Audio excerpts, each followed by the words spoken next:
To this month's series of the Bread of Life messages. Let us pray.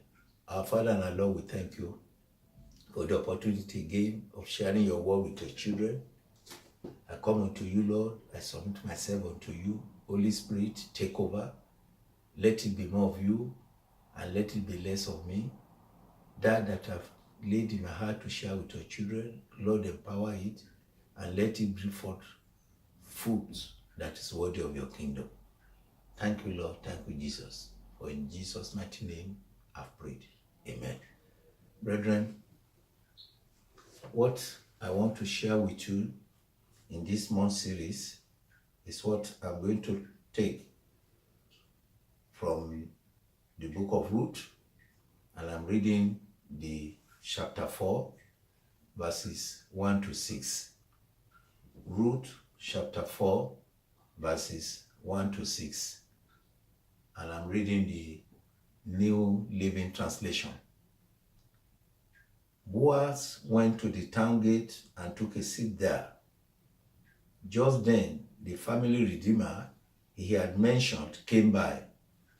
So Boaz called out to him, come over here and sit down. Friend, I want to talk to you. So they sat down together. Then Boaz called 10 leaders from the town and asked them to sit as witnesses. And Boaz said to the family redeemer, you know Naomi, who came back from Moab. She's selling the land that belonged to our relative, Elimelech. I thought I should speak to you about it so that you can redeem it if you wish. If you want the land, then buy it here in the presence of these witnesses. But if you don't want it, let me know right away, because I am next in line to redeem it after you. The man replied, all right, I will redeem it. Then Boaz told him, of course, your purchase of the land from Naomi also requires that you marry Ruth, the Moabite widow. That way she can have children who will carry on her husband's name and keep the land in the family. Then I can't redeem it, the family redeemer replied, because this might endanger my own estate. You redeem the land, I cannot do it. The topic the Lord has laid in my heart to share with you this month is Jesus, our kinsman redeemer. Jesus, our kinsman redeemer. Here, in the book of Ruth, we had the story of Elimelech and his wife Naomi, who relocated from Judah because of famine to Moab with their two sons, Mahlon and Chilion. While in Moab, Elimelech died, and his two sons also died after they have been married to Moabite women. After a short while, God visited Judah, and the condition in Judah improved. So Naomi was told that the condition in Judah has improved. So she decided to go back to her native land.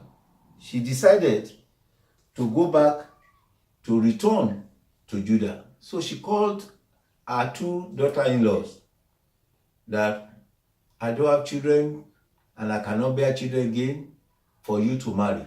You can return to your houses. After all, after death of one of the partners in a marriage, the other partner is free to remarry. Go and remarry. And I'm returning back to our country. So but one of the Moabite women, one of the daughter-in-law, insisted that, no, I'm married to your family and I want to remain with your family. And that Moabite was Ruth, who said, wherever Naomi goes, that place she will go. So she left on her own to return to Judah with her mother-in-law. Now, this is Naomi that's returning to Judah without any hope of sustenance.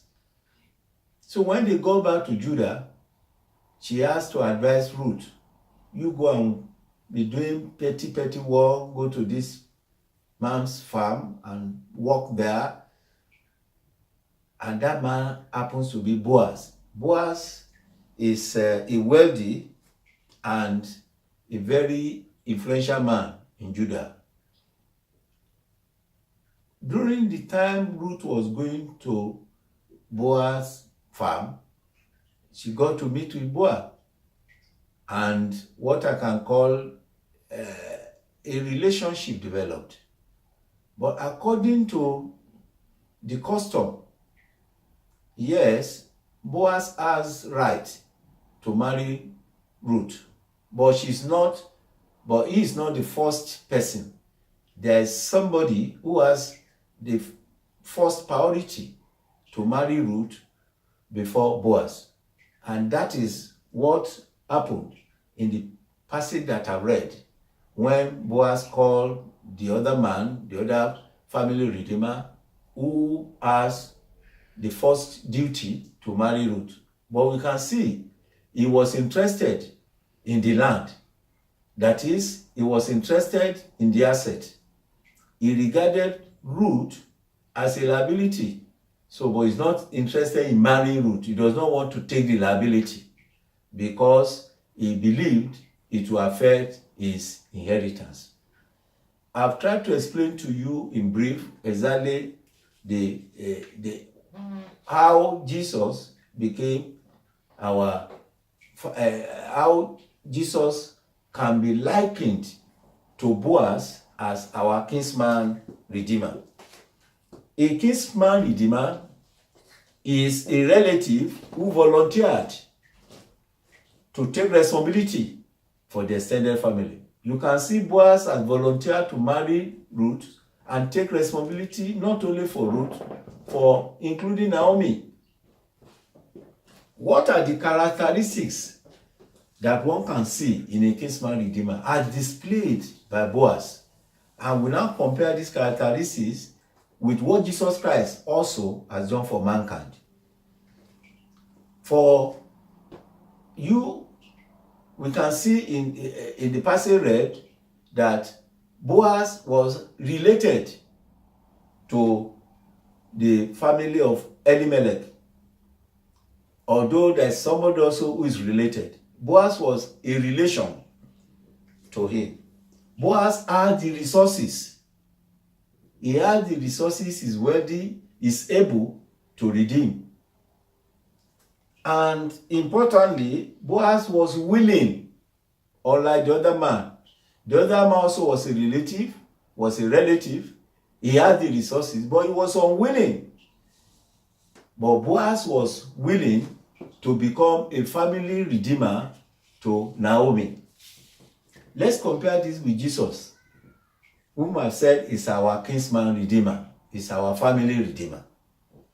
Jesus also came, although he is God, he came in human flesh. That means he is also a man. He has a relationship with mankind. Therefore, he is related to mankind. If you go to Hebrews chapter 2, verse 14, this is confirmed there.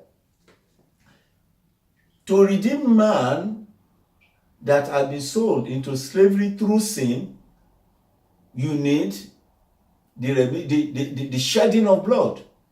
If you know in the Old Testament, whenever the Israelites sin, they always bring one animal forever, one animal for the purposes of remission of sin. You need the shedding of blood. Man cannot redeem himself, and blood of man cannot redeem man, because the blood of man has been polluted. The blood of man is sinful. So we need a perfect and sinless blood to be able to redeem man. Jesus lived a perfect and a sinless life. Therefore, his blood has the power to redeem and atone for the sin of those who repent and those who come unto him. This you can confirm from Hebrew chapter 7 verse 25. Also, Jesus willingly surrendered his own life. He willingly surrendered his own life by dying on the cross. He surrendered his life to redeem mankind by dying on the cross for us. In fact, Ephesians 5 verse 25b said, Jesus gave himself for the church. Ephesians 5 verse 25 says, Jesus gave himself for the church. The church are those who have accepted him.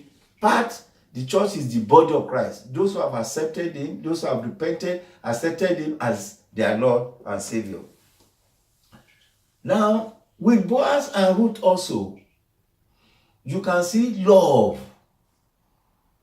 Boaz showed love to Ruth. This you can see in Ruth chapter 4, verse 13. With Boaz, Ruth finds family. She became a wife and she became a mother also. Ruth chapter 4, verses 18 to 22. Also with Boaz, Ruth finds inheritance. Boaz was able to provide for him. Boaz was able to take care of him. Ruth chapter 3, verse 15 to 17. No wonder he became the great-grandmother of King David and an ancestor of Jesus. These are what Ruth finds with Boaz. Similarly, mankind had found a lot of things with Jesus. We have found love through Jesus. When you encounter Jesus, you have love of God. We become the child of God because our sins are forgiven. If you go with me again to 1 John chapter 3, 1 John chapter 3, verse 16 says, we know what real love is because Jesus gave up his life for us. That is real love. John 3:16 says, for God so loved the world that he gave his only begotten Son. That is love for us. So with Jesus and God, we have love. Can I ask you a question? Have you experienced the love of God in your life? Brethren, God loves you. Jesus loves you. If you have not yet experienced that love, take time, this moment, ask him to manifest and show his love to you. His love is there for us. Also, we become part of a family, the body of Christ. You become part, when you are redeemed, you become part of a family, the body of Christ. Although salvation is individual and personal, being a Christian is not an individualistic experience. Iron sharpens iron. At the redemption, you become part of God's family. Irrespective of your race, irrespective of your color, irrespective of your gender. Once you accept Jesus Christ as your Lord and Savior, you automatically become part of the God's family.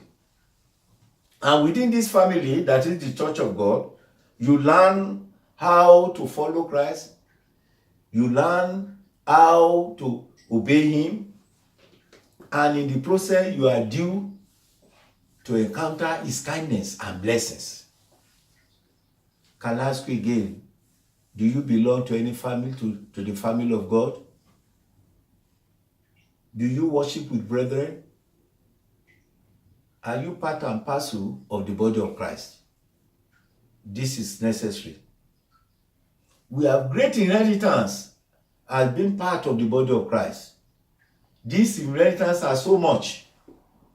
Among these was the promise of eternal inheritance, which is recorded in Hebrew 9 verse 15. Eternal inheritance. As a member of the body of Christ, you have eternal inheritance. It's a promise of God for you. Jesus Christ himself, through Apostle Paul, made it clear that we are going to sit with Christ in heavenly places, as recorded in Ephesians chapter 2 verse 6. Apostle Paul was addressing the Ephesian church that once you are redeemed, there is a promise of your sitting with Christ in heavenly places. This is an inheritance. Also, Apostle Paul also in Romans chapter 14 verse 17 make us to know that once you are redeemed, you have a knowledge of the kingdom of righteousness, of peace, and of joy. Once you are redeemed, you have the knowledge of the kingdom of righteousness, of peace, and of joy. Are you enjoying the inheritance that Jesus won for you by his death and resurrection? Are you enjoying that inheritance? Brethren, the inheritance are there for you. All you need to do is to key into it. How open are you to God? Allow him to reveal to you his plans and purposes for your life. God did not create you for no reason. He has a plan and a purpose for your life. His thoughts for you are thoughts of goodness and of an expected good ending. But if you are not having that now, you need to go to him. We have a kinsman redeemer in Jesus, who, though he is God, came to the world as man, and by his death and resurrection has redeemed mankind from sin and hopelessness.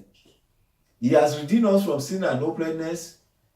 Thus, we are his possession. As many as accepted him, he has given the power to become sons and daughters of Christ, of God.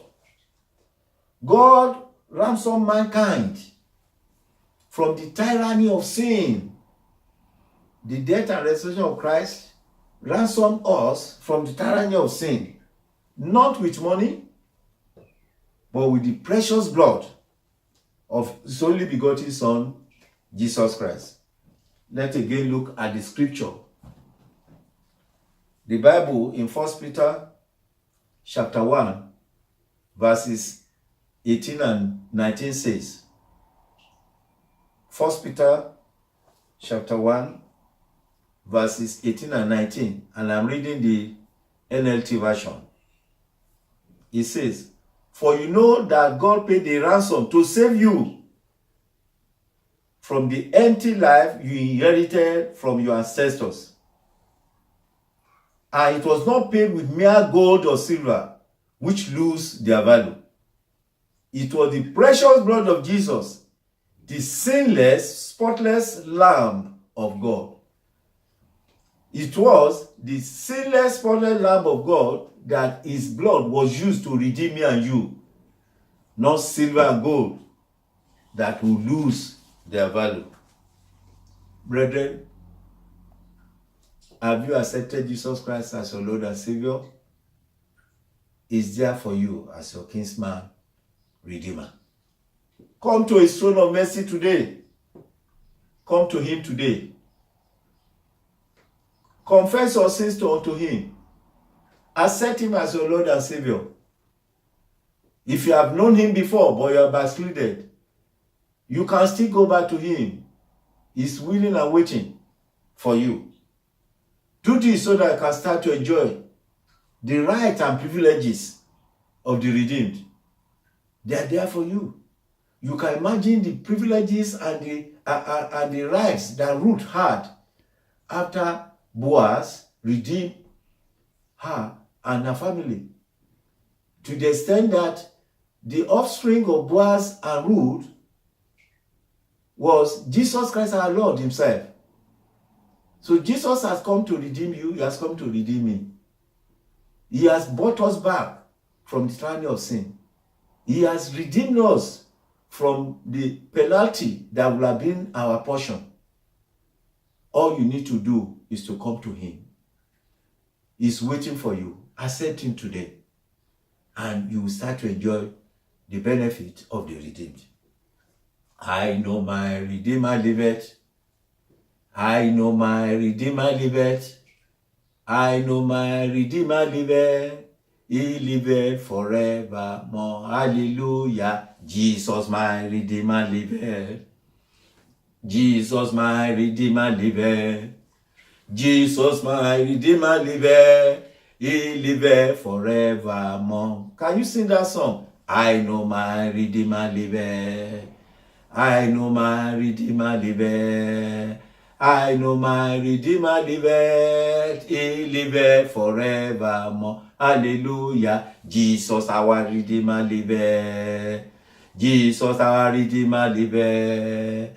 Jesus our Redeemer liveth. He liveth forevermore. Brethren, I want to encourage you, come to him today. He's willing and waiting to accept you. And you will start to enjoy the benefit of the redeemed. Not only here, he will guarantee you even a place in his kingdom. Let us pray. Our Father and our Lord, we thank you once again for your word that was sent unto your children. Jesus Christ, our Redeemer, our kinsman Redeemer, we know you are alive. You are living, and you continue to live. I pray, O Lord, as many as have heard my message this month and have returned unto you, Lord, touch them, accept them, let them remain in you. And as many as have backslided and are returned unto the throne of mercy, Lord, forgive. Let both me and my listeners, O Lord, let us reign with you at the end of our Christian journey. The word that I've sent out today, water in the heart of my listeners, O Lord, let it bring forth good fruits. Fruit that is worthy of your kingdom.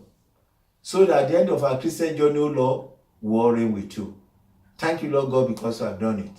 For in Jesus' mighty name we have prayed. Brethren, I congratulate you for retracing your step back to Christ. And those of you who are not yet there, I congratulate you for accepting him as your Lord and Savior. Look for a Bible-believing church that's nearer to you and worship there. Worship there. I pray when I come around again this time next month, you have cause to glorify God with big testimony. Thank you and God bless. See you in April. Bye.